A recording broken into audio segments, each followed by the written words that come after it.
ছুটির দিনে বাজার দর জানাতে নওগাঁ থেকে যোগ দিচ্ছেন সহকর্মী হারুনুর রশিদ চৌধুরী।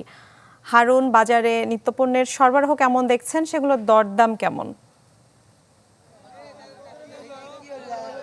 সরবরাহ বেশ ভালো এবং দরদাম হচ্ছে যে গত এক সপ্তাহের কথা যদি বলি, এই গত এক সপ্তাহে এই নওগাঁর যে পাইকারি যে কাঁচা বাজার, এখানে আসলে দামের খুব একটা তারতম্য হয়নি, বলা চলে মোটামুটি স্থিতিশীল আছে। অর্থাৎ যে দামটা বেড়েছিল সেটা আসলে কমেনি। আমি যদি একটু দেখাই আর আপনাকে বলি যে আজকে মূলত বেগুনের কথা যদি বলি, যে প্রকারভেদে বেগুন আসলে 48 থেকে 50 টাকা কেজির মধ্যেই পাওয়া যাচ্ছে এখানে। করলা পাচ্ছেন আপনি 50 টাকা, এবং কচু, এই 1 কেজি কচু কিনতে গুনতে হচ্ছে আপনাকে 44 টাকা। মরিচের দাম বেশ খানিকটা কমেছে, মরিচ এখানে 120 টাকা কেজি বিক্রি হচ্ছে এই পাইকারি বাজারে। আলু পাওয়া যাচ্ছে, অর্থাৎ দেশি যে আলু, ছোট যে গোল আলু, সেটি পাওয়া যাচ্ছে 58 টাকা, এবং বড় যে কাটিলাল আলু বলা হচ্ছে সেটি আসলে পাওয়া যাচ্ছে 50 থেকে 52 টাকার মধ্যেই।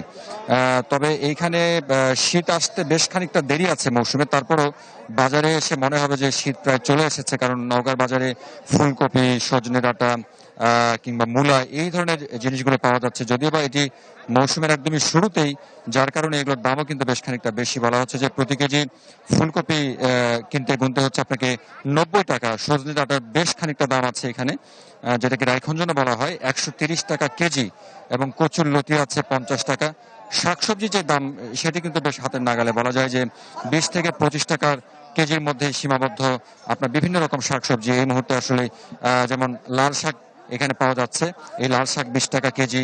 আবার হচ্ছে আপনার কচুর লতি পাওয়া যাচ্ছে, সেটি কিন্তু 30 টাকা কেজি এখানে আসলে বিক্রি হচ্ছে। মোটামুটি এরকমটা দামে বলা হচ্ছে যে, যেহেতু সামনের মৌসুমে আসলে আবারও নতুন করে যে শাকসবজিগুলো আছে সেগুলো রোপণ করা হচ্ছে, সেগুলো যদি আবার নতুন করে আমদানি শুরু হয় বাজারে, তখন কিন্তু দাম আরো খানিকটা কমে আসবে। মোটামুটি এরকমটা ছিল নওগাঁর বাজারে খবরাখবর। জি হারুন, ধন্যবাদ আপনাকে।